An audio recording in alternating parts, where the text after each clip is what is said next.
And we're live. What's up, everybody? Welcome to the Rally Cruise podcast, where we dig deep to reach high. Of course, always progress through action. I am your co-host, Payron Baxter.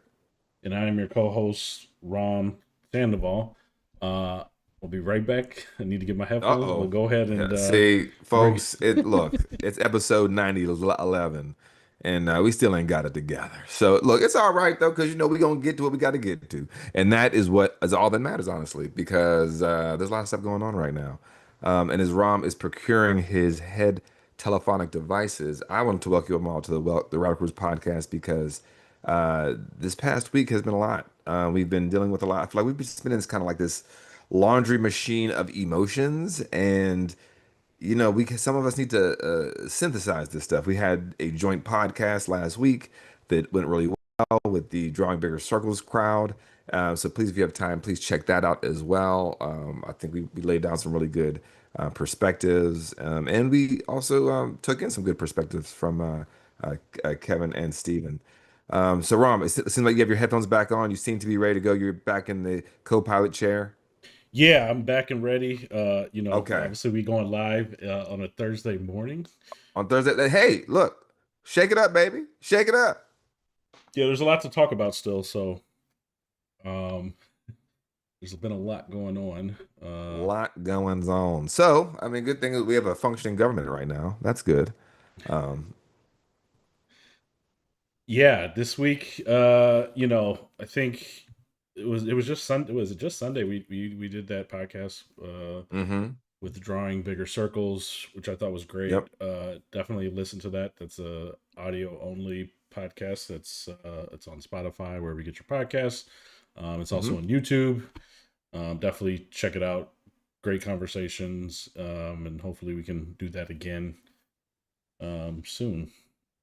But yeah, the And the government. and the invite's always open for them to come on this show too. Yep. Uh, so yeah, the government shut down. Eesh. I think this is Trump's. How many? This force his fourth shutdown, I believe. Yeah, all together, yes, yes, correct. Yeah, so Because they're so good at governing, so good. well, there was also on Monday the generals. Was that Monday that they called in all the generals? Was it Monday or Tuesday? It was Tuesday. It was Tuesday Mhm. when they had their propaganda rally, their 1939 Madison Square Garden Nazi rally.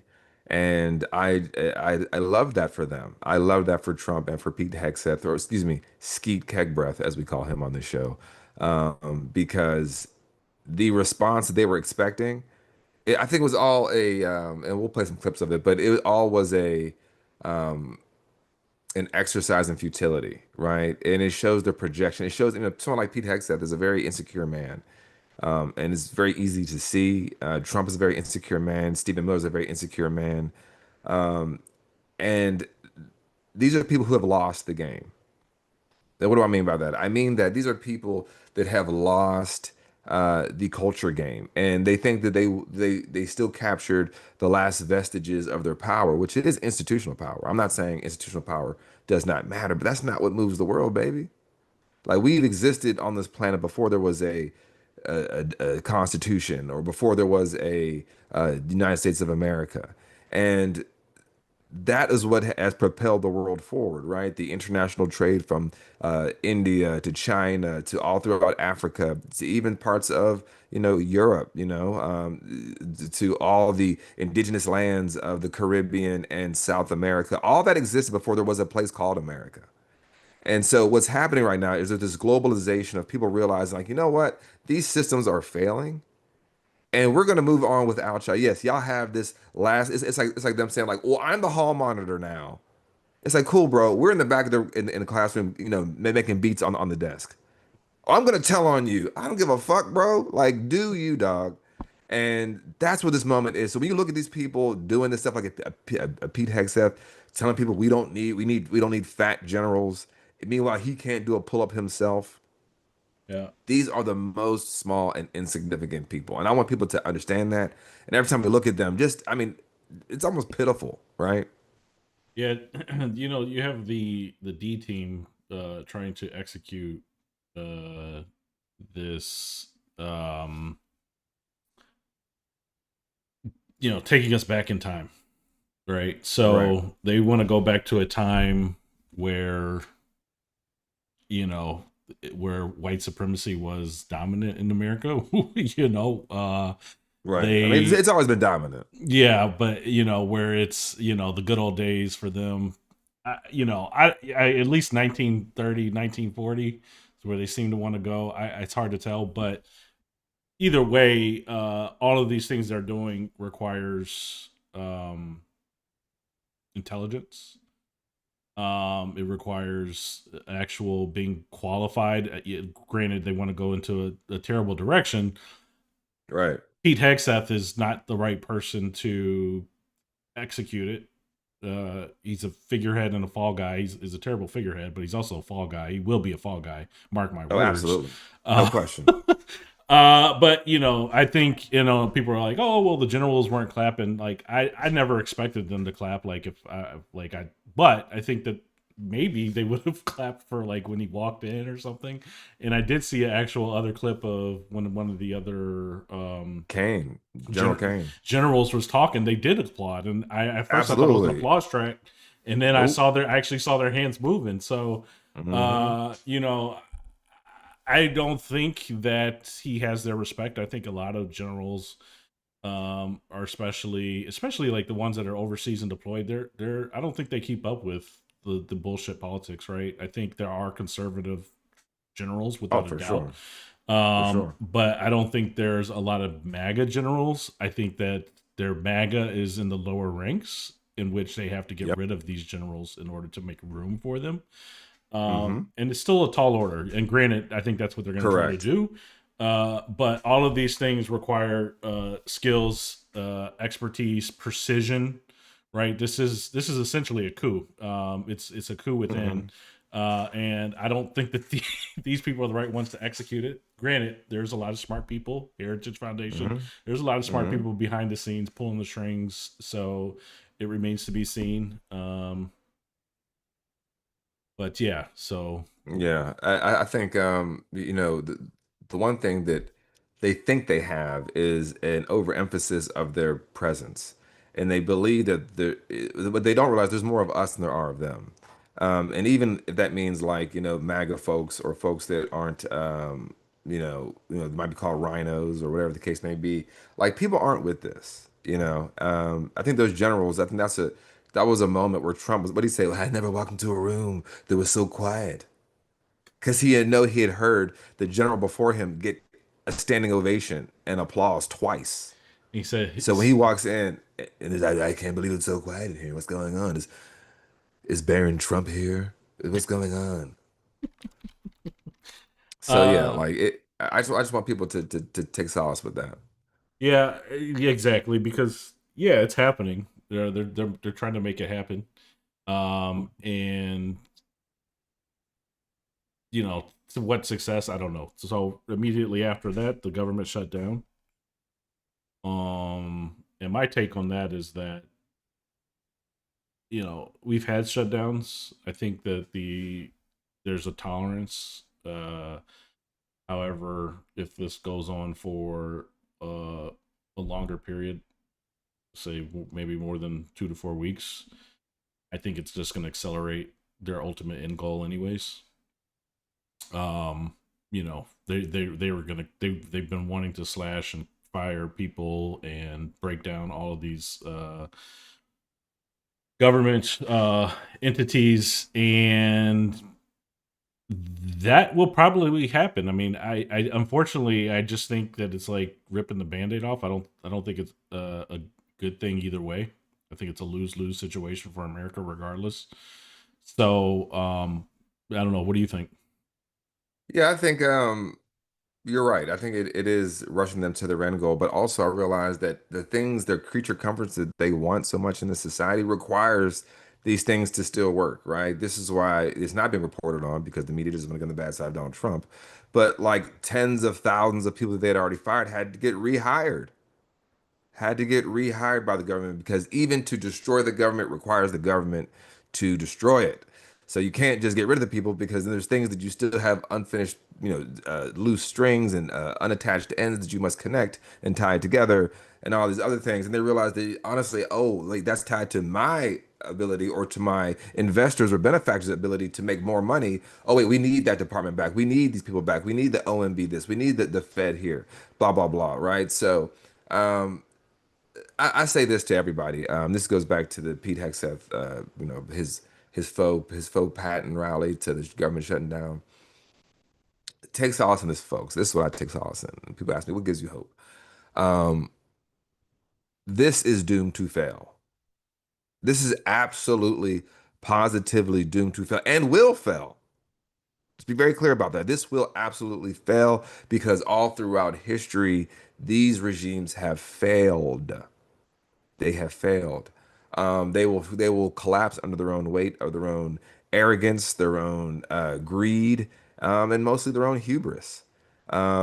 And they will run afoul of themselves. We've already seen the backstabbing. We've already seen, oh, get this person out of here. Power vacuums and all those things will be filled.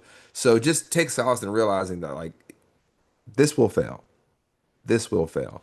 And to the point of the government being shut down and people being able to hold off for a few weeks, um, we've been calling for that on this show.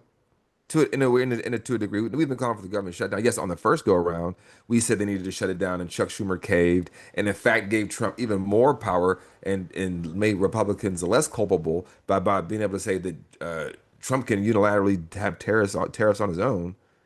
But then for courts to say that he can't do that, right? But we've been calling for there to be a level of shutdown of the economy. We have to shut it down.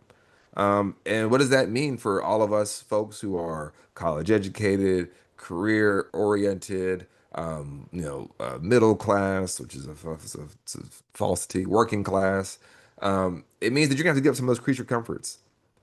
You're gonna have to give up that vacation. You're gonna have to give up that, buying that extra TV, buying that whatever. I mean, Yeah. y'all know what I mean about creature comforts. When And we get to that point where we're able to say, like, you know what, for the next 6 months, I ain't buying shit. I ain't going nowhere. I am not injecting any money into this capitalistic system, which is meant to exploit me, my people, or resources of this world and country. Until we yeah. get to that point, Yeah, it's voluntary now, and you have some right? control of the situation in terms of planning around it. Later, it will be involuntary, and for some people, it's happening already. They are affected, and it will probably be worse in the long run. And it's already failing. I mean, there's a reason why they're hiding the data, right? They're Right. manipulating the Right. data because they don't want you to know that, hey, we're losing jobs. Hey, the job report for August wasn't, it was actually worse. So it started off with like, hey, we think we created 70,000, and then it was revised to 38,000. Now it's like Hmm. negative 3,000. Yeah, right. Hmm. So, and what did he do when it was, 70, he fired the person. Right. Um, and then the next person continues to release like similar data. EJ Antoni. Yeah, and And then come to so find out, as of yesterday, they got rid of him. oh, did Mister, that same guy that on his background he had the picture of Hitler's favorite warship or what is it, some Nazi warship in the background on the picture.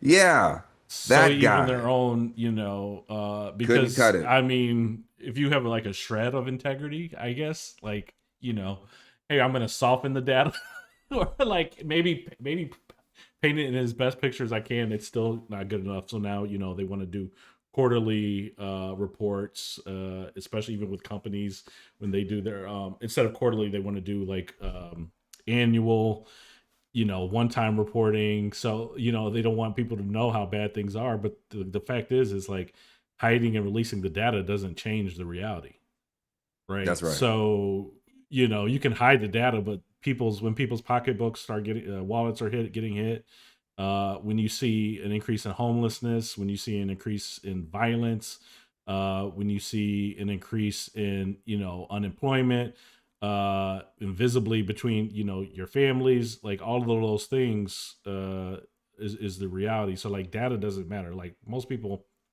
the average American is not paying attention to the data and all these numbers. The unemployment rate and all of that stuff. The stock exchange. Yeah, like so it's all relative anyways.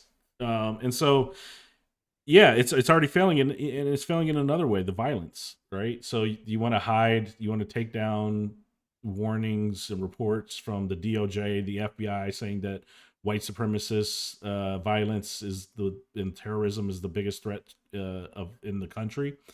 By removing that doesn't change the reality or the circumstances, right?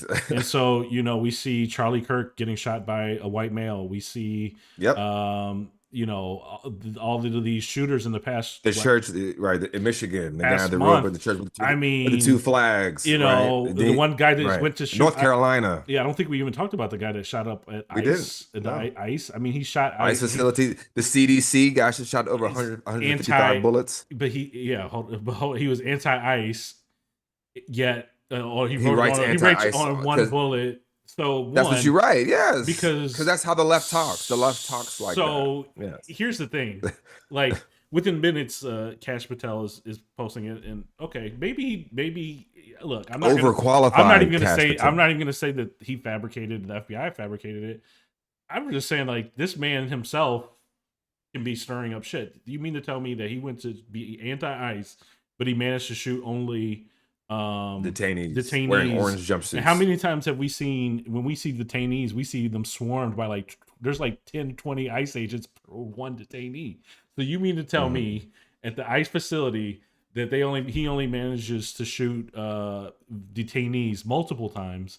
Well, these were processed detainees. These weren't like people they were grabbing off the street. These people that were already processed. They were in there. They were wearing orange jumpsuits. So the idea that this sniper, so it wasn't even random. He didn't know where to shoot. Right. It's I'm sorry, it's not funny. It's not funny. But no, you got laugh to keep the irony. Crying, yeah, man. it is. That really is, and that's what it is because they want us to believe that this guy, and then you haven't heard anything about it, right? They just put out this ICE, these bullets. Anti-ICE within minutes, really, that's how much you want to control. That's evidence, supposedly, right? Like Cash Patel, you're an attorney. You shouldn't be posting evidence before you've done an investigation. I know that much, right? So, that's how I was interested in pre-law and going into law school a few years ago. But dude, even I know that you don't post the evidence prior to confirming this. There's a clear motive, a clear propaganda.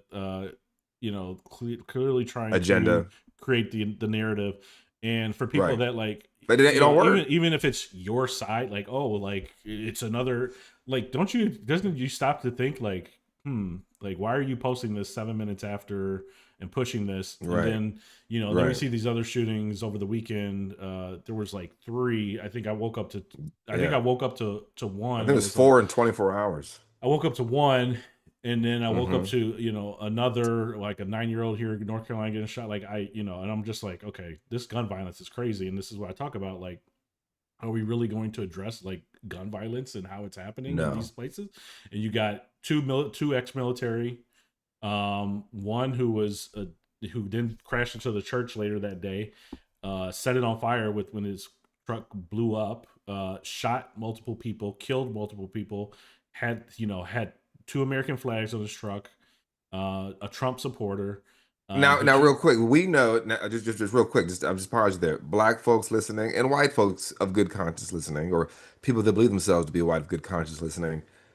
We've been saying for years, anytime we see them big trucks with them flags on the back, we know what it is. People are like, oh, you don't know that, you don't know. I know, and this almost to your point, or to our point earlier, you got to keep from crying. We knew when we saw the truck, we've seen that truck before. Maybe not in our own lives with our own eyes. We've seen that truck before. And they may not have a MAGA sticker, but the flags represent a MAGA sticker, right? And as Roy Wood Jr. says, at a certain point, you got so many American flags that equals one Confederate flag. You know what I mean? And so seeing that truck was yes, bias confirmation. Yeah. So again, these people that they're demonizing, transgender, black, immigrants, trans, anything that is a non-white male. Look over there. Squirrel. but it's like it's literally it's the profile like over and over and over, and that again like eventually these shootings, and there's always going to be anomalies, and I do think that just violence in general is just going to continue to rise. I think we'd be stupid to think otherwise, but repeatedly we just keep saying it, and if people want to bury their heads in the sand, Mm-hmm.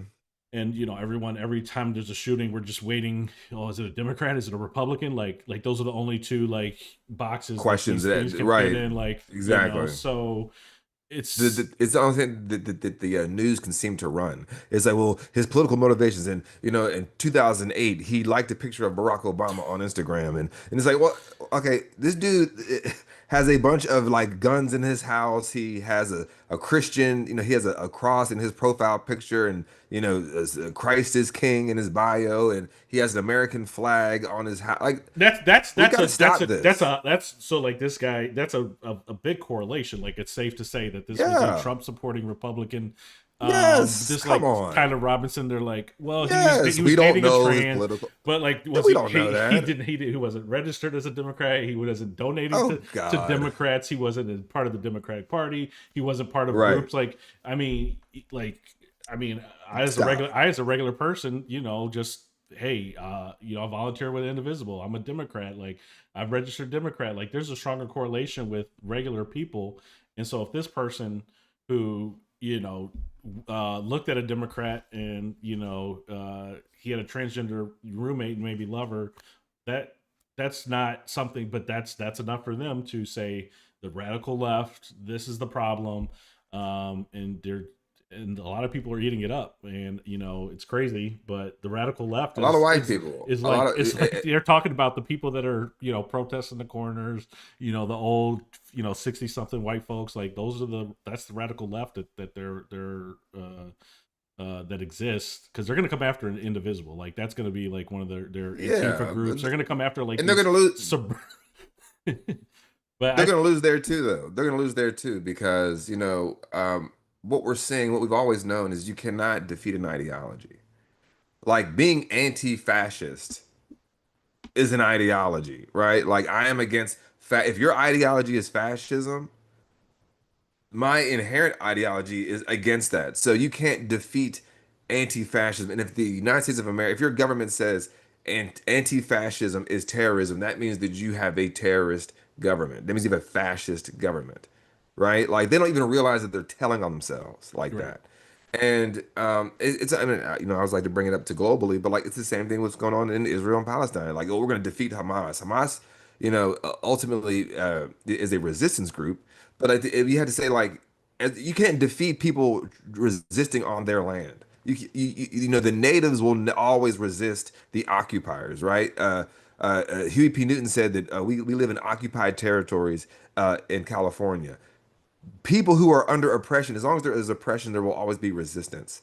And they're trying to squash any sort of dissent or resistance with military force, and that has never proven to work ever. Unless you are willing, unless you are willing to obliterate everyone, including yourself, that's the only way it'll work. And even then, it's the whole, eye for an eye leaves the whole world blind situation. And that's exactly what this is. It's eye for an eye leaves the whole world blind. And they would rather do that than live in a multicultural, multiracial, pluralistic society. And that's fucking sad. And all because of some belief that they're better people because they're a white people. And I don't give a fuck what anybody says. They're like, it's not about that. It's about conservatism, small government. No, it is not. At this point, we have enough evidence. I mean, the thing is, we've always had enough evidence because it was, Phyllis Wheatley writing about it. It was Ida B. Wells writing about it. It was W.E.B. Du Bois writing about it. It was, Huey P. Newton. It was Martin Luther King, Malcolm X. It was, Sister Soldier. It was Rom. It was Payron. At Sada. a certain point, stop telling us we don't know because we know how to survive you and you don't. That's why there's so many white people right now, or people believe themselves to be white, that are confused about how we fight back. And I don't know if we have time for this today, but we should definitely touch on it. But the Ezra Klein article about Charlie Kirk and how that came out with him saying that he did politics the right way. And this caused a backlash from people because they're like, what the fuck? He did not do politics the right way. This is someone who had his own made up preconceived notions and went and talked to kids 13 years his junior on college campuses and haggled them down. Then Ta-Nehisi Coates, the phenomenal writer, wrote a amazing piece in response to it. But then they sat down. I don't know if you caught their interview together. Did you catch their interview together? No, I watched the Van Latham or listened to Van Latham this morning. It's what they were talking about it, Okay. but I haven't actually watched the No, full no, that's entire. good. I was about to say it. Don't worry about watching it, folks. Mhm. If you haven't watched it, watch somebody reacting to it. So Hassan Piker has a really good reaction to it. Brianna Joy Gray has a really good reaction to it. It sounds like Van Lathan has a really good reaction to it. That is the best medium to consume that through because one, they're breaking it down step by step. Is how white liberalism is always going to be aligned with white supremacy where they cannot see the danger within themselves, and they don't want to deal with the history of this country. So, because there's a moment where Ezra Klein, Ta-Nehisi Coates is giving him real shit that we always talk about on this show, like, Mhm. well, historically this makes sense, and of course, blah blah blah, and as Black people, we always live in a time of political violence, and Ezra Klein's like, yeah, but like, that seems so broad. That seems Yeah, so broad. I We think just keep it narrow, and it's like I what? think Tim Miller had some moments like that too. I think Yes, he yes, was less inclined to agree with Ezra, but like even him was yes. like, but he was a Republican. I mean, he was a former Come on, Republican right, himself. right, bro. You helped build this But shit. I again these conversations need to be had, right? And They people do. like coach and stop softballing and stop That's right. both sidesing because Ezra like that to me was just like this both sidesing and here's the thing about Charlie Kirk and what he did do, which I think potentially has legs, is debated like that debating format. But I think if you come with it with a genuine angle, I think that could be a good medium for debate here. Look, debate teams and all that already existed, but like, how do I think ways of like whether you're a politician or somebody, I think it's weird for a 30 something year old man to be going to colleges, manipulating and not really debating but deflecting, and the whole format was disingenuous. His arguments were racist, bigoted, and so but I do think that if there's one thing that baby could be like politics done right is to engage college students. I think that's something that potentially has legs, if I'm being honest.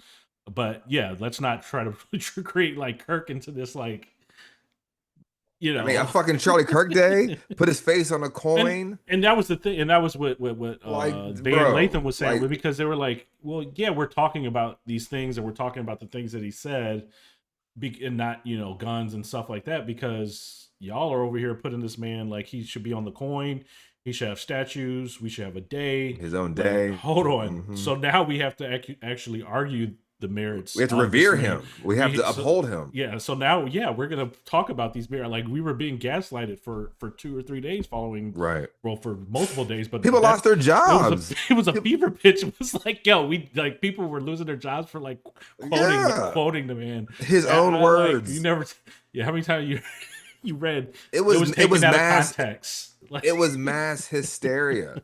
It's funny because we just had Jane Goodall. She just passed yesterday, right? The environmentalist and conservatism of the environment, and the quotes out there were like, yeah, I don't need context to quote Jane Goodall. It seems like when you die as a good person, people could just remember your legacy without you didn't hear her whole shtick on the gorillas. or Sada And she died Shakur in too. and she, Yeah, and she died in 91. And Asada yeah, Shakur, yeah. right? Obviously, there's a whole And then you narrative. have Cash Patel Mhm. trying to bring her down. And she was not okay. Cash Patel, you are a foot soldier of people that do not view you as a whole person either. Mhm. Just because you're this sock-eyed, this wall-eyed fool for this white supremacist movement, they don't want you with their women. They don't Yeah. want, even though he dates the CEO of Prager University. That's his girlfriend. But but you wouldn't find, my point is, like Asada Shakur, you wouldn't find speeches and words from her that was like whites are Are inferior. inferior. Like, Never. it's just it's not there. Like, right. Nope. and then they're like, well, Kill all whites. how When I see a when I see a white pilot, I get scared. No. yeah, and they're trying to charge her for a crime that she says she was innocent of, in a time where black people were being charged with crimes that they were innocent of. Yeah. And COINTELPRO.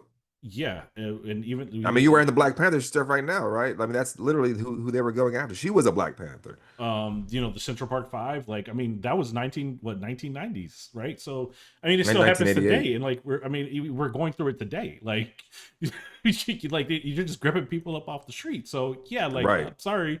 But anyways, Citizens. No, you're um right, man. And this is why, like, this we cannot allow people who do not know themselves trying to create, because the one thing about fascism, what fascists do is they rewrite the past, the present, and the future simultaneously, and they're always wedded with the support and assistance from the liberals. And I've said this multiple times on this podcast, and I don't know if I said this with our joint podcast, but the point of liberalism in a society like this is not to promote progressive ideals, but is to stop anybody from encroaching on their left. And they will always align with fascism because they are both corporate parties. They are both corporate sides, which we know from Mussolini, what is corporatism. He wouldn't call it fascism. He would call it corporatism, which means that is the merging of the business and the government portions of a society. So that's what fascism is. And that's what Mussolini, who invented fascism, called it. So when you look at a Democratic Party that's beholden to their lobbyist groups and their donors and their benefactors and all these corporations, just like Republicans, you're going to get this middling corporatist fascist party. And this is why people say they're two wings of the same bird. Now, do I think if Kamala Harris would have won, there would be ice on the streets right. and Jimmy Kimmel getting fired and Karen Ati again? No, no. But it's a slower burn to get there. It's And that's why we have to understand that to break that apart. I have a question for you. Like, it seems like other governments don't have a two-party system. Hmm. Even Hmm. in Nazi Germany, leading up to Nazi Hmm. Germany. In Um, Israel, be a so good example. why does the United States have a two-party system? And why are we so entrenched in it? Do you know, I mean, well, going, or have a I again thoughts? go. No, yeah, I would say because this was the land literally created to for this new race of people called white people, and it's like, okay, well, hold on, Perron, wait a second, you're doing the whole race thing again. But no, it is to maintain that. Because if people only have a binary and they do not have a choice, they don't have options, right, to be able to build coalitions of true power that represent something bigger and better and bolder and more refreshing for the American populace, then you will always be rooted in what we always say every election: the lesser of what? Two evils. And lesser of two evils will maintain white dominance because at the end of the day, the myth of whiteness itself is inherently evil because it's saying that certain people are above other people, and if you are white, you are inherently above people. That is why what we're seeing with Charlie Kirk, but and then again, we don't care about school shootings because that type of gun violence is just a part of being an American. It's a part of being a white American. This is why they can say gang violence, Charlie Kirk's last words, gang violence is attributed to the Negro, the uncivilized, right? These people who are in roving gangs running to attack white people. But gun violence is just a part of being an American male. So to go back to the two part of your question, why do we have that? Because it maintains that. It maintains that status quo that you're going to have the folks who are going to go, that we want to go back to the original foundation of this country, where 13 colonies and, only wealthy white land owning men could be in government and positions of power, and everybody else just has to maintain that system. Or, if we were truly interested in trying to have a multicultural, pluralistic society, we would be down with having basically like a parliament or having a coalition government. But this is why earlier when you said like, white supremacy is it's on the rise, and I was like, it's always been here because that's why we have that. This is why Joe Biden could say, when I came into the Senate in 1979, the Democrats got along with the Republicans. Well, yeah, there's a bunch of white men. Yeah, that's easy to do that, right? It doesn't take. You see yourself in each other. But when you have an Ilhan Omar who's wearing a hijab, or a Rashida Tlaib, or a AOC, or a Hakeem Jeffries, Barack Obama, or a Barack Obama, right? who who A just Barack walked, Hussein who was Obama, the right? divider in chief The because divider he in chief, was black, like he was wearing black who skin. broke their brains. uh, And they're saying it now. You got Megyn Kelly out there saying that the reason that MAGA was created and the reason the country kind of went crazy, she said it herself. She said Barack Obama broke our brains because when he got elected, we couldn't handle it. And then Ben Shapiro on air with Ezra Klein, who we were just talking about, said that when Barack Obama said Trayvon Martin could have been my son, it was gloves off at that point. They took offense to that because Barack Obama, in that moment, held a mirror up saying, yes, I'm the leader, I'm the most powerful person in the world, but I'm also under the heel of a society that could kill me and then blame me for my own death. And they couldn't take it. yeah. I think Newt Gingrich is he like I swear I saw him in the news again this week. Yeah, he was recently said some stupid shit. Yeah. But he said Obama was the cause, he caused all the racial divisions in America, and it's Hmm. just like, because what, like, are you guys telling on yourselves again? Because They are. like, when and I'm like, I just came across this article, it's from 2016. Yep.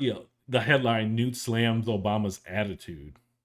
You uppity Negro. Yep, and Mind you, when you find black people who speak truth to power, like Jasmine Crockett, a Barack Obama, Cori Bush, paying my backs with Robert Burns, right? These are you will find the most virulent racist white people, people that believe themselves to be white, to look at that you speaking truth to power as an actual physical attack on them. The uh, same part of their brain lights up that does that when they get physically injured. yeah, and a good example of that is Laura Loomer, Come on, come right? on, I come mean, on now, Jigsaw. sh- Do you want to play a she's game? I'm sorry, she's one ugly woman. But Absolutely, no she knew question. that too, because that's why she Yes, got all the work done. bro. Uh, Just real quick, I did not. I mean, with this whole situation, I knew Laura Loomer was like 32. I had no idea Jasmine Crockett was 44. Did I you know actually didn't that? know that. I didn't know that until you said that. Just Bro, I thought she was like our age or maybe even a little bit younger. if you told me Laura Loomer was 44 and Jasmine I was like, Crockett yeah, was I was like, 32, yeah, I'd be like, yeah, I, I really yeah, would. for sure, yeah, yeah, totally, yeah, man. Yeah. I'm not even lying. But Like, I thought no, right, dude. is she 32? I told my wife, Oh my I looked at god. when I learned that, I looked at Liz. I was like, Liz, did you know? And I said that. She was like, what? She's like, where? I was like, exactly, where? 44, where? Anyway, she called her a ghetto black ghetto black Get a black bitch. bitch. Yeah, and all these things, right? They're not So, racist though. They're not racist, Rom. but Stop. when is Jasmine Crockett said, white people are the scourge of the earth, or inferior, Never. or can't fly planes? Never. Like, those. That's the Never. thing. That's like, that type of language has never come out of any of these people. It doesn't come out of black No. people's mouths. Like, uh, No. especially on the national. Like, they're not. It's just You can't find it anywhere. That's the thing. We talked about us growing up. You being in Chicago, California, me being in Pittsburgh. untrustworthy, Us, untrusting. us yeah, that's based off our Exactly. observation Exactly. of how Why you treat would it. That's not like us pulling shit out of our heads and being like, I don't know. I mean, again, my experience of being the Democratic Party chair and my team, Mhm. them rotting out racism on me and not realizing they're being racist and not realizing they turn into Karens on me. I'm like, that's a part of it. That's a part of even on the liberal side. Like, yes, like y'all got to understand this shit. This is a system that you benefit from by always having this the pretense of white innocence, and that everybody else is guilty. Everybody else is attacking you. And when all we're saying is the truth. Now, the thing is, since I was saying all that stuff back when I was the chair to now, everything that I said came true. Yeah. So either I was attacking you to death, or you were just being super sensitive because you don't want to look in the mirror Yeah. and you don't want to do the hard work of talking to your daddy, your uncle, your brother, your son, your neighbor, your boss, your coworker. That's the only reason we need white liberals, Yeah, in some and they can't do senses, it. Yeah, in some senses, I think the white supremacy, white privilege, it's jarring, Hmm. or and it's not easy to hear. It breaks the I wrote a myth. paper. I think I wrote a paper my freshman year of college, and I said, "Well, what if it was called majority privilege? Like, would that soften the blow for these people? Because, like, I mean, the reality is, as a majority, as a white person in this country, you're the part of the majority. Hmm. You do not, you have the Yep. privilege to not live and see the perspective Marginalized. of the marginalized minority groups.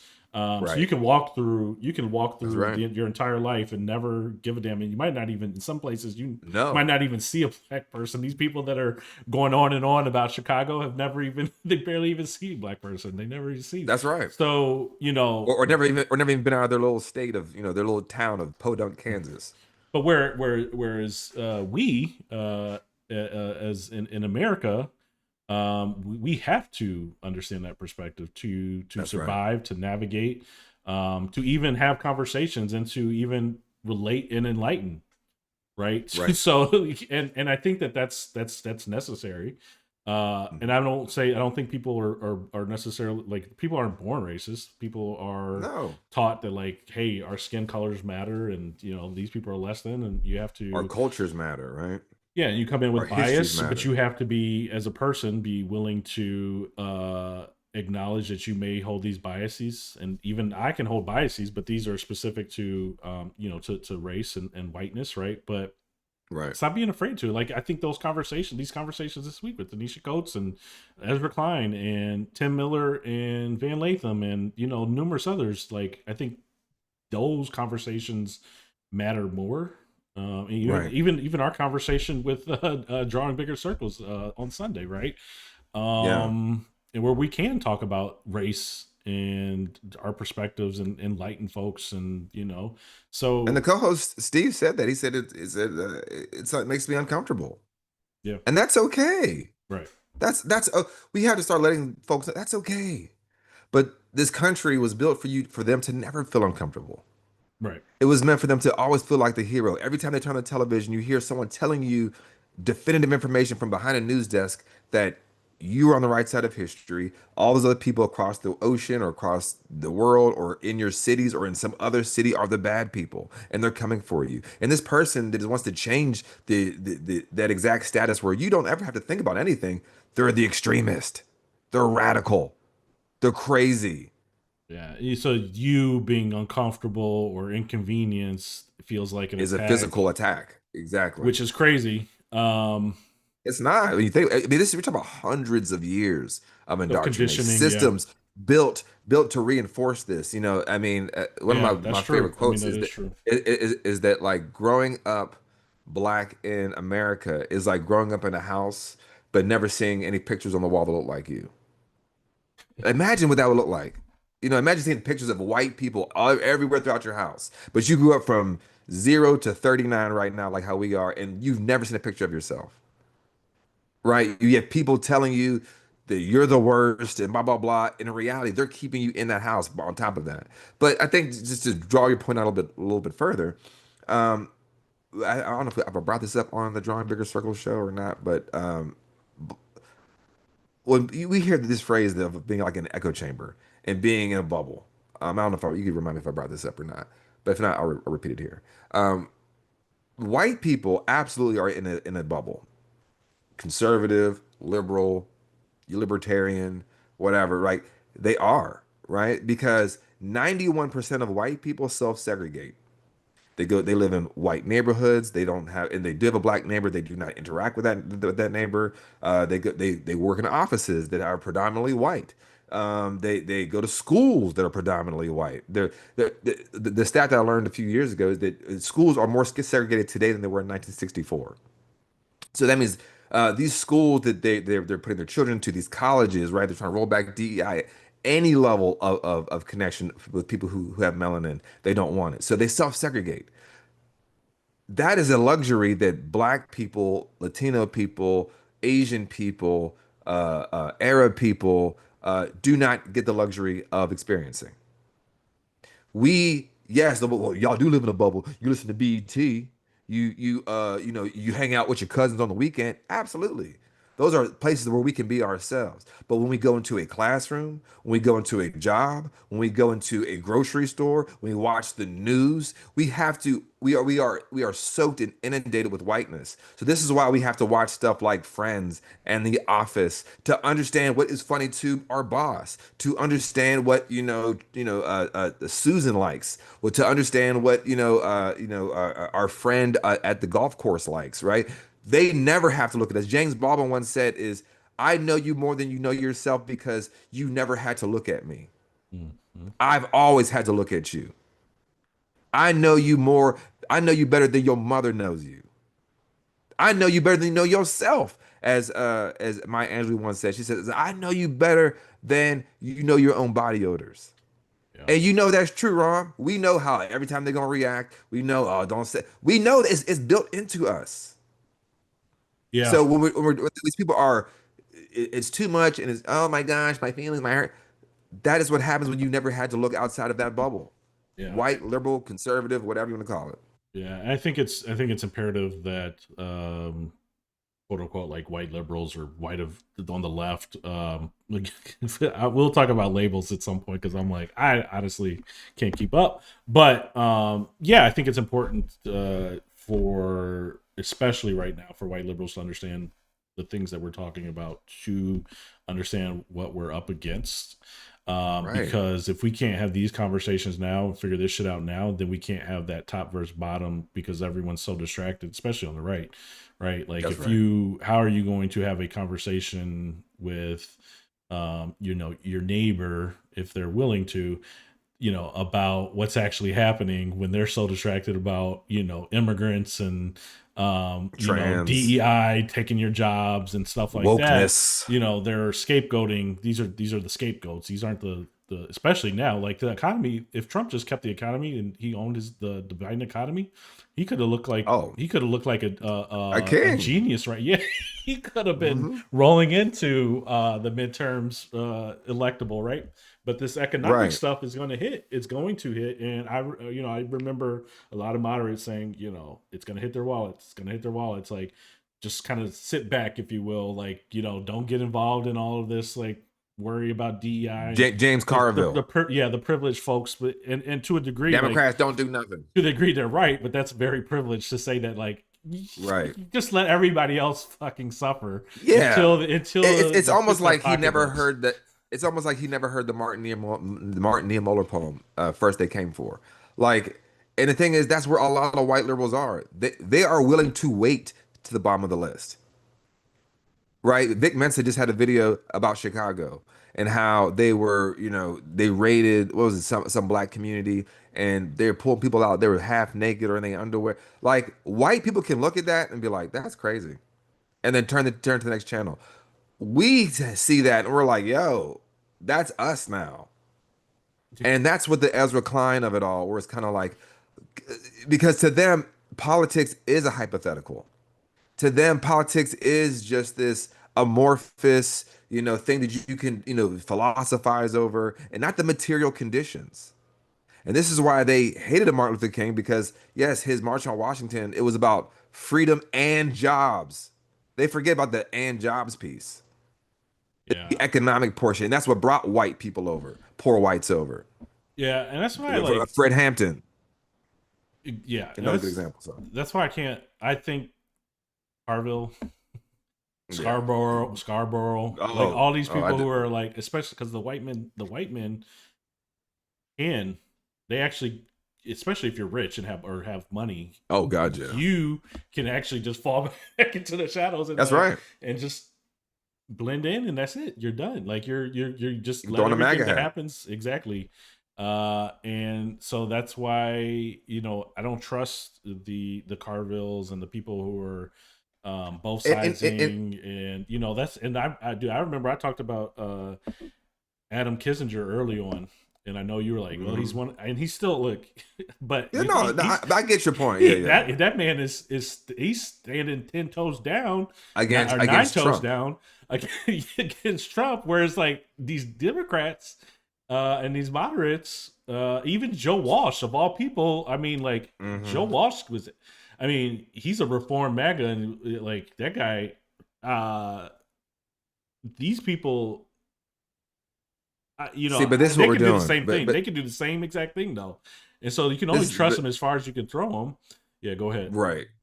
But this is the problem with even taking that Yeah, is that we are equating democratic leadership with democratic people like us just existing.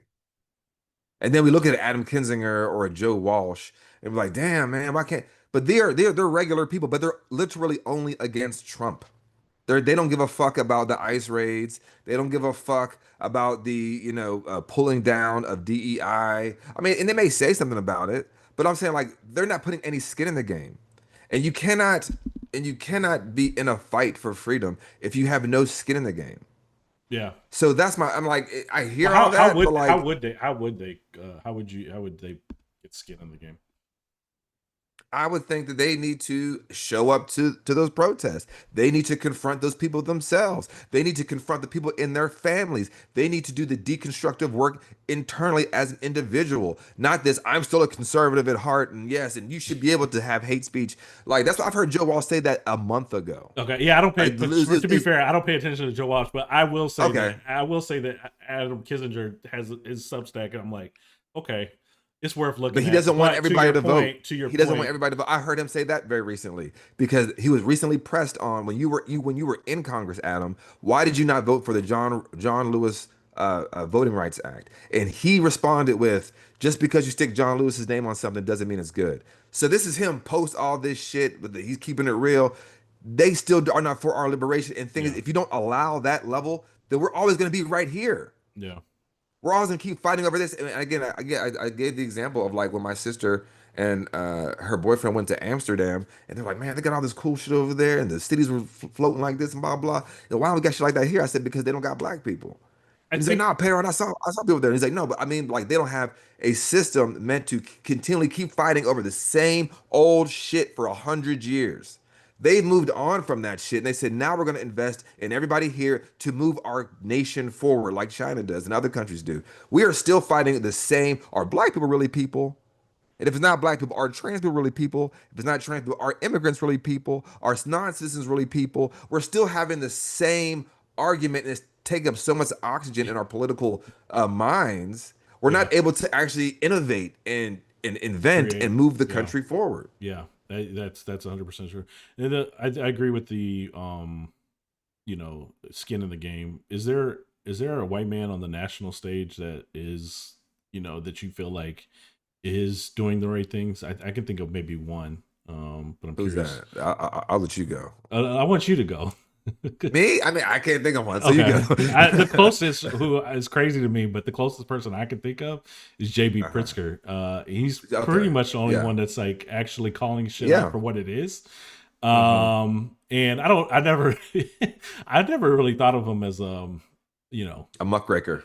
yeah, and I'm not going to call him a revolutionary, but what I will call him is somebody who's He's progressive for sure. yeah, definitely more than I thought. He's definitely Yeah. and I don't think it's And maybe he just I don't and think it's just maybe he like grew into it, maybe. I don't know. I mean, yeah. yeah, that's your Yeah, title. and I don't think it's just for political ambitions. I mean, I think of course some of it is it's opportunity, but It's a moral core thing. yeah, but yeah, I've been surprised by a little bit surprised by him, and even I'm proud of Chicago and Pritzker right now because everyone else is like, yeah, That's like fair. That's fair, so. brother. That is fair. But anyways, one thing I wanted to show like these farmers. Yep. So all this Oh, stuff is whew. just coming. It's coming back. Yes. So let me see. All So let right. me Who we got? first. Who we got here? Let me first show the one. This one's from April. Oh, Uh, President Trump. this man, President. he was willing to Uh-huh. sacrifice. And American taxpayers have been taken advantage of for multi-generation, for decades. And it's time for somebody to stand up and put us first and put the country first and do what's best for the country, not what's best for the politicians. Even if you as a farmer suffer. That's right. I mean, some Nice. people would hear that and be quite surprised that you're prepared to put your livelihood, your family's livelihood, on the line for the sake of politics. Well, that's my duty as for being the head of my household. I've got to do what I got to do, what's going to be better for the future, better for the kids. It's not about today. It's about the long term. The long game is where the rewards are going to be. But don't the price of tariffs and what happens in commodity markets like soybean, doesn't that affect you in the short term and affect your ability to provide for your family? Look, tariffs will probably have a detrimental effect on soybean price in the near future. In the long term, it'll probably work out. I'm a farmer. I deal with bad weather. I deal with dry weather. I deal with torrential rains. We deal with hurricanes. What's a tariff going to do? You know, I got to raise a crop. If I was worried, I'd stay home and not raise a crop. If I was worried about it, I still got to get out there and raise my crop to get the price. If you don't get the yield, it doesn't make any difference. You know, I got to deal with all these other things. What's a tariff? I can't control that, so it is what it is. American workers and American. Fix it, Jesus. If Rapture us, Jesus. If I'm in a store and I hear this man talking, right, I'm getting the fuck out. You imagine that guy saying, "Boy, take us right now. Fix it, Jesus." Oh my God, his voice scares me. Anyways, rapture us all right now, Lord. He said it'll probably work out. You know, I got a feel for, you know, the weather. I go through hardships. I don't know what tariff. But these are the same people. I don't know what tariff is, but it'll work out. These are the same people that when we talk about like systemic oppression, they're like, "Well, I grew up poor." That's the same sort of a mindset. Well, I grew up poor. That's basically another version of him saying that. I mean, what I do with hurricanes. Like, dude, we're talking about systemic oppression. I mean, I deal with, you know, crop infestations. These people are willing to wipe out their general. That's not what we're talking. They're willing to wipe out their entire generational wealth that they built, that they were probably handed to and subsidized. Come on. Tremendously. And subsidized, right? I mean, this is land. This is land that probably wasn't. Well, first off, it wasn't. None of it is. I want to know how like a lot of these people came upon this land. But anyways, they're giving it all up for what? For whiteness. Dying of whiteness. So here's somebody is now having a reality check. Okay. For your friends feeling, or I know a lot of them are Trump supporters. Do they still feel good? Everybody's pretty nervous. Everybody's pretty scared. There's some of the older guys that, you know, farm out of their pocket. They're like, I'm not doing this again. I'm not giving back 30 years worth of work. Everybody's scared to death. I got friends that are bankers that, you know, will tell you the bank examiner is already telling them, look, you're going to have to deal with these guys because their equipment's not going to be worth as much. Their land's not going to be worth as much. I mean, this is exactly like the movie from the 80s with Sam Shepard and Jessica Lange Country. That's what's going to go down. They're going to sell people out. How are your other farmers? And then there's one more here. You're losing money. Right now, we're below the cost of production. You're losing money. We're losing money. And he's not the only one. Farmers all across America struggling to sell their soybeans. The rising cost of fertilizer and other inputs not helping matters. We can't just continue to feed equity into the fire.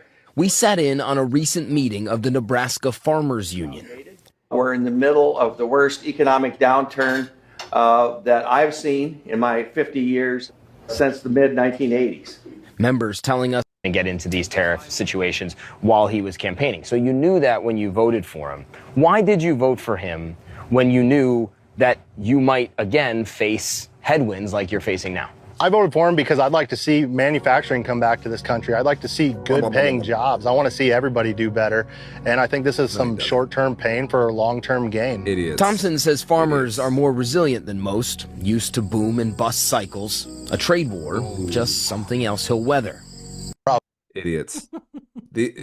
These people hate socialism until they need socialism. You know, the farmers need socialism. And you know what's crazy, Rom? Is that Joe Biden actually did something to help farmers. Because I don't know if you know this, farmers can't just repair their own equipment. Did you know that? That they can't repair their own equipment? No, I didn't. No. Yeah. So Joe Biden put a provision in, I believe it was the Save America plan. I forget the name right now. Which this is the first thing he pushed that allowed for farmers to be able to fix, repair, and update their own agricultural machines, so they wouldn't have to be beholden to these booms and busts, as that one guy said. And it's just so funny to me because they expected someone else to feel the brunt of all this. Yeah, what you got here? I gotta show because I was searching for what you're talking about. Look at the top of the website. Come on.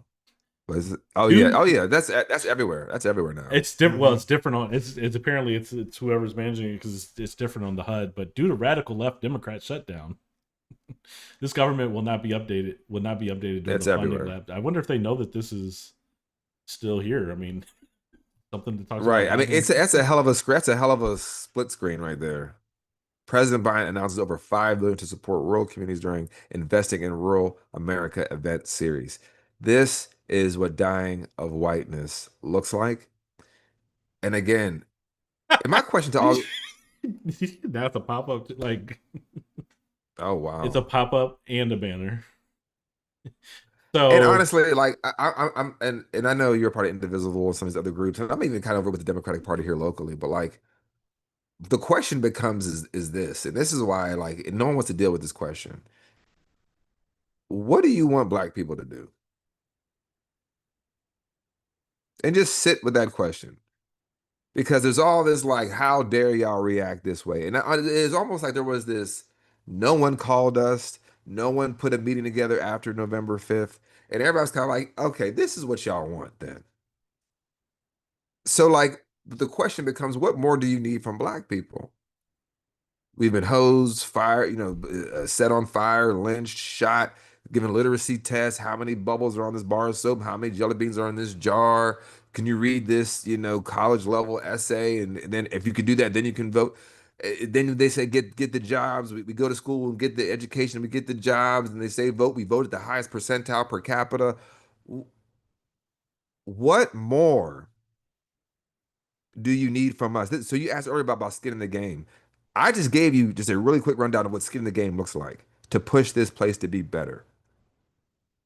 And we're still sitting here asking, like, what can we do to help these white people who are still unable to have a conversation or to create pressure amongst their own community because they have no sense of community?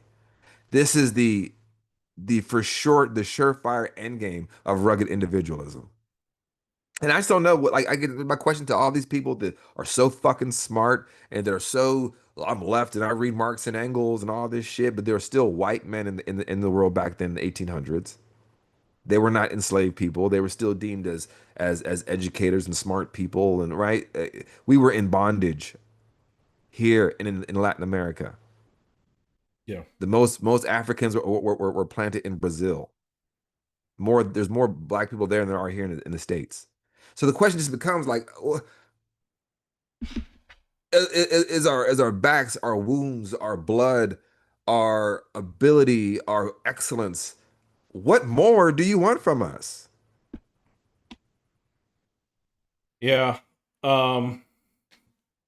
Yeah. Cutting off the nose. Because this is what y'all want. This racist white man who can't string a sentence together, who goes up there and tells the generals, you're gonna fight the enemy from within. We need you guys. Oh, it's so quiet in here. Like, this is what y'all wanted. Well, not me. I didn't vote for that, but that's your daddy. That's your cousin. That's your neighbor. I mean, I think, there's people who did vote for. So, I think there is people that would, because I think when he's talking about the enemy within, I think he's talking about me, Absolutely, no question. And I think there's people that would, just because we have talk and speak our mind and speak truth to power, that they would want to see us dead and silenced.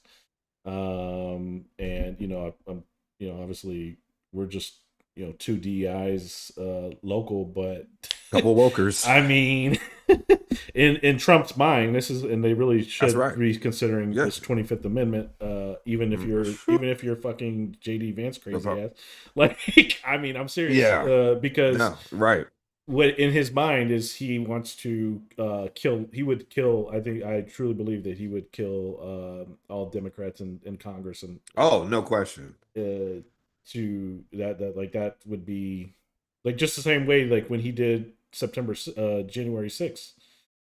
I mean, he fully intended for the people to overturn the election, riot. If it was up to him, they would have been successful and they would have hung Mike Pence. Like I do believe that. Like he was willing to let that happen. He wouldn't get his hands dirty, but he's now given a wink and a nod to all these people who did attempt that, right? So now they're giving carte blanche, and you got Stephen Miller saying to law enforcement that they're unleashed. Those handcuffs. It could play that clip. Let's finish on two notes. Let's finish on the Stephen Miller clip, and then let's talk about some news for next year and how the right wing is reacting to that upcoming news. Yeah, and one other thing, I'm gonna get to the Stephen, but like, and Trump, they're calling this a Democratic shutdown, but this is what Russ Vought, even it's in Project 2025. Even the thing is, if y'all don't read Project 2025, y'all would allow these headlines to tell you, and you would allow these posts to say the Democrats are doing this. This was literally written in Chapter 28 of Project 2025. Right. Chapter 20. Don't take my word for it. Go read Chapter 28 of Project 2025. And so remember, this Russ Vought, Project 2025. Donald Trump did not know who this person was. Did not know what Project 2025. Now he's basically saying Project 2025. Let's go, baby. It's go time. Yeah, here, I think this is it. Yeah, I have a meeting today with Russ Vought. He's a Project 2025 fame.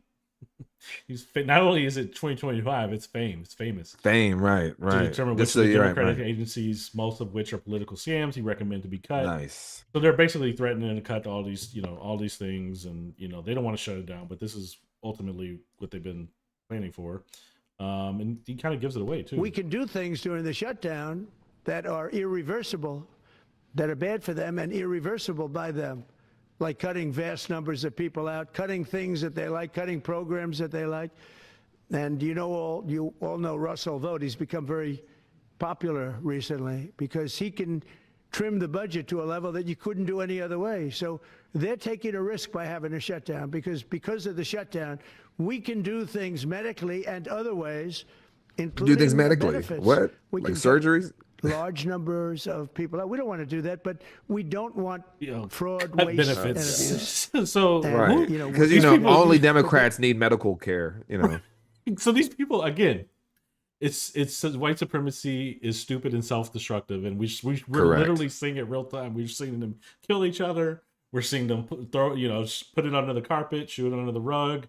We're seeing them open up their wallets and give it to Trump as like they're giving on a Sunday, like LBJ said, they're giving an offer, like you can convince the lowest white man. Trump, they're giving Trump tithes, right? Like, so that's right. Yes.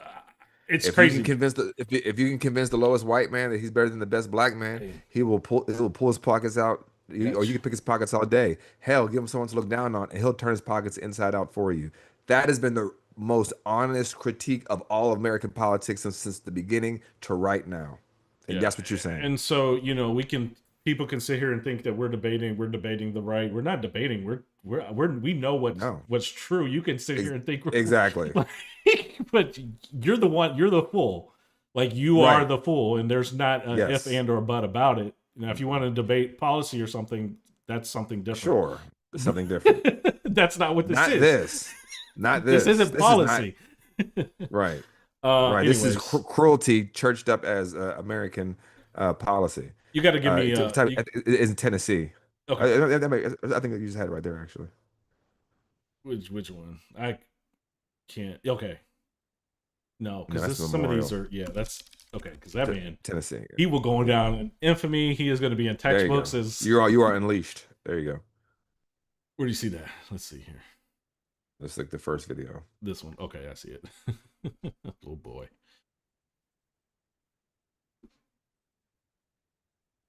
The handcuffs that you're carrying, I see the guns and badges in this room. You are unleashed. The handcuffs that you're carrying, they're not on you anymore. They're on the criminals. And whatever you need to get it done, we're going to get it done. That's one. He's definitely said some crazy. And then he had another speech where he was saying that You think that they're tough, we're tough. Yeah, that's the one I'm And it's looking like, for. and it's like, dude, you are softer than baby shit. Yeah, I'm gonna find out on Instagram because that one was. It is on the TN Holler posted it. Yeah, there you go. That one was absolutely crazy. Completely. The handcuffs that you're carrying, they're not on you anymore. They're on the criminals. And whatever you need to get it done, we're going to get it done. Oh, that's the short one here. I see the guns and badges in this the same room. one? You are unleashed. The handcuffs that you're carrying, they're not on you anymore. Where's the one? Oh, this is it. This is the United States of America, and all that bullshit is done. It's over. It's finished. Clap, I guess. You know, the gangbangers that you deal with, they think that they're ruthless. They have no idea how ruthless we are. They think they're tough. They have no idea how tough we are. They think that they're hardcore. We are so much more hardcore than they are. And we have the entire weight of the United States government behind us. What do they have? They have nothing behind them. So we are going to win. They are going to lose. We are going to rescue Memphis. This is the United States of America, and all that bullshit is done. It's over. So yeah, those are the musings of a small troubled man, a very small insecure man, because no one in the world says, "Oh, you think you're hardcore? I'm hardcore." Who's really hardcore? Because a hardcore motherfucker just walk in a room like, I mean, we've all been in rooms with a motherfucker like, I ain't fucking with that motherfucker at all. Like that nigga right there will put me in a body bag. That's a tough dude, right? I've been around some tough people, so I'm sure so have you. So like the people screeching like that and saying that I have the weight of the United States government behind me have never really been the tough It's like guys. the guy that's like, "You better hold me back. You better hold me back." And then you're like, Right, wait. I got all, or he's Or standing there, he's standing there and he with has all his cousins people behind him. Yeah, Oh, and right, he's right. like They're like, puffing his yeah, chest. exactly. It's just me and you, bro. It's like, no, it's actually you and all the other motherfuckers. Like, no, that's who it is. But yeah, these are very small, bedeviled people that are lower than gum on the bottom of your shoe. Understand that Stephen Miller is a Nazi. Stephen Miller is a white supremacist. Yes, he's a Nazi and he's Jewish. Yes, guess what? There were some Jews that worked with the Nazis. That is not the same way there were some black people that worked with enslavers during chattel slavery. It requires people to be sellouts towards their people to approximate themselves towards power. So I look at that, man. This is why Elon Musk was fucking his wife. I ain't forgot about that shit. That nigga is still mad about that.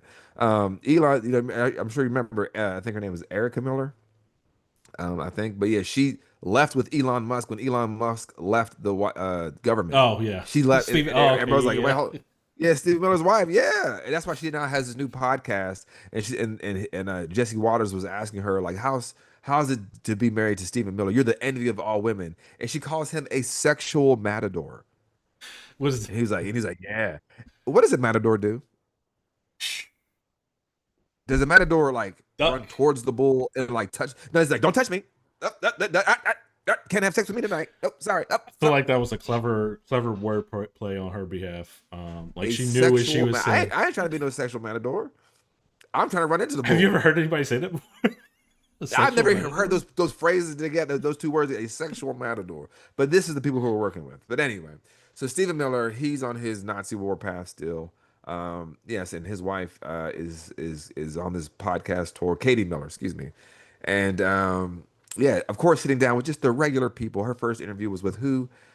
JD Vance. That as a regular person, right? Clearly in love with her husband. And they're both ardent Zionists. The only thing they hate more than Latinos are Arab people.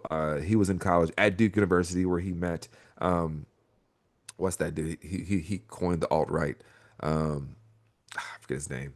But they met at Duke and they were Nazis together. God, I can't forget. Spencer, what's his name? Oh, Steven Spencer. What he was a Nazi. Yeah, what's his name? I feel like I know what you're talking about. Spencer sounds familiar. Richard Spencer. That's it. That's him. Yeah, him and Stephen Miller went to Duke together. They were in class together, and they Oh, I remember this guy. Yeah. He was the guy that got punched right before Trump lost the election, and or right after Charlottesville, I believe, where he's like, "Yeah, I'm a Nazi," and then someone punched a Nazi because you punch Nazis. You do not argue with Nazis. We didn't argue our way out of World War II. We did, Hitler didn't swallow the pill because of the argument being led by the Allies. And that's how we should go back to Nazis. I don't care how anybody takes that. If you're a Nazi, that's not my problem. Your problem is that you're a Nazi. And word to GI Robot. If anybody watches Creature Commandos on HBO Max, he's a robot, and the only thing that he does is take out Nazis. He's just only thing he loves to do. Yeah, but he makes sure you're a Nazi before he kills you. I mean, yeah, I don't, whatever you want to name it, Nazis, fascists. I mean, there's little sects of these this whole white supremacist. It's all white supremacy, right? Christian nationalists, Nazis. They're all fascists. Like, so, however you want to. I don't know. I don't know if it. I mean, it does matter. I think in some ways, but at the same time, they're all under this umbrella, and I don't think we should be afraid to name it. No. We shouldn't. Absolutely, we shouldn't. Some Why? people have us, but even they don't like to be called that. Adam Kissinger, and I posted his. He had a blog post naming fascism is not violence. No. So anyways, naming a thing isn't a thing. But if we head out of here, I do end on some more positive notes, or at least for melanated people. The Super Bowl 2026 halftime show was announced on Sunday night. And I feel like I've been talking about this person for the past 3 episodes, which is so ironic. Yeah, it is. It's so ironic because I myself am a new convert to their music. But Bad Bunny was announced as the Super Bowl 2026 halftime show presenter. I fell in love with his music after watching his live stream of No Me Quiero Ir de Aquí, which stands for I Don't Want to Leave Here. And I fell in love with his respect for the Puerto Rican culture and how he gave respect to Africa, to Black Americans, to hip hop, it was like Front Street. And then his music slaps.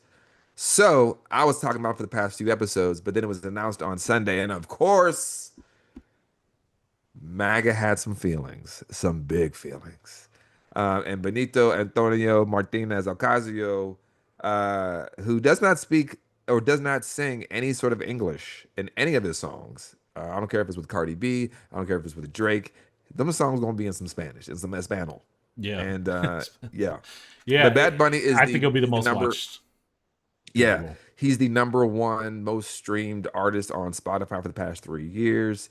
He is. I think his most recent album, Debí Tirar Más Fotos, has I think like 11 billion streams, and it came out in January, something crazy like that.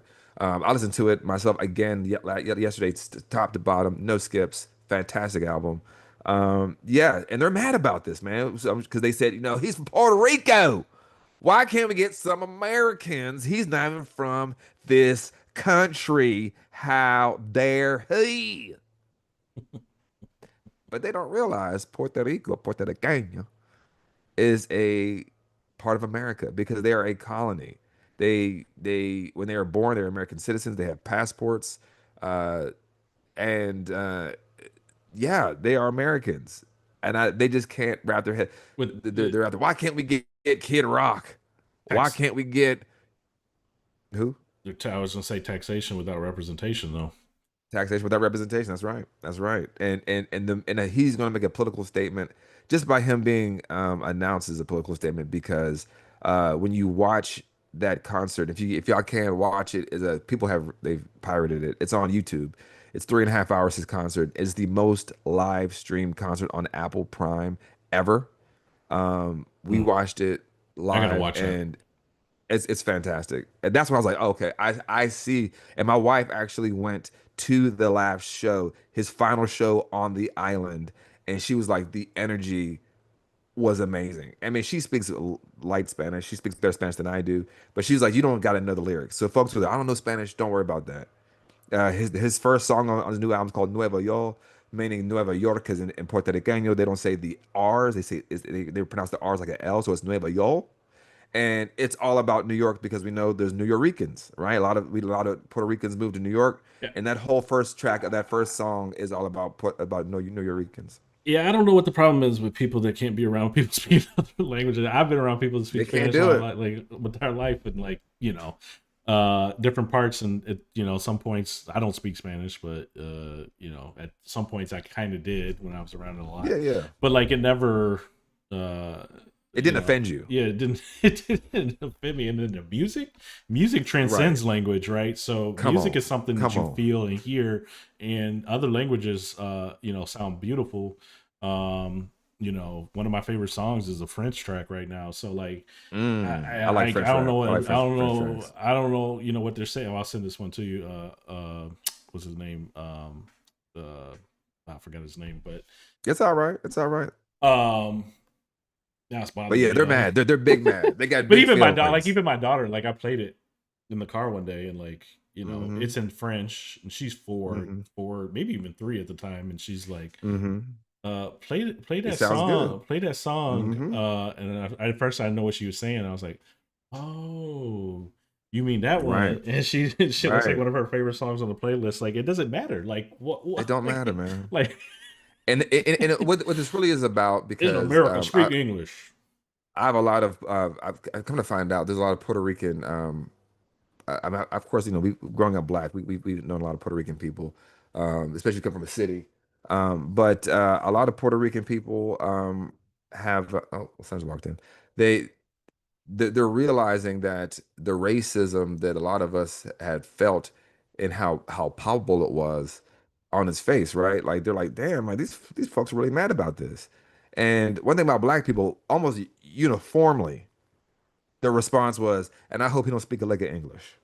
I mean, it's almost like black folks are like, we don't care. Because if it makes y'all mad, do it, Benito. Do it. I hope don't even say hello. Say hola. Hola.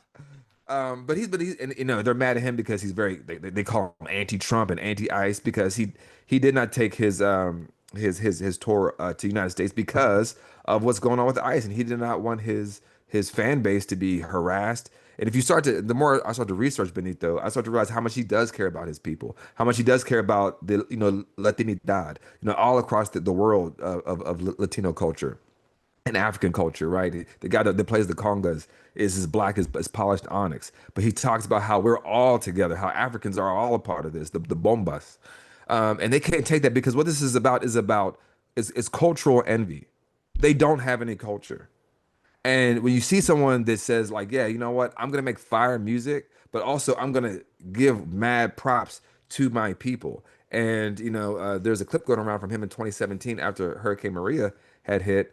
And he's talking about that, over 3,000 people died and Trump's still in denial. That's back, remember Trump, he threw the paper towels. Yeah, who wants paper towels? So he remembers that. And there's actually a video I'll post it later today on my social media. When Tony Hinchcliffe in October of last year, right before the election, when they had that Nazi rally at Madison Square Garden, and he said there's a floating island of trash. Remember this? Mm-hmm. He said there's a floating island of trash in the ocean. Comedian, yeah. We call it Puerto Rico.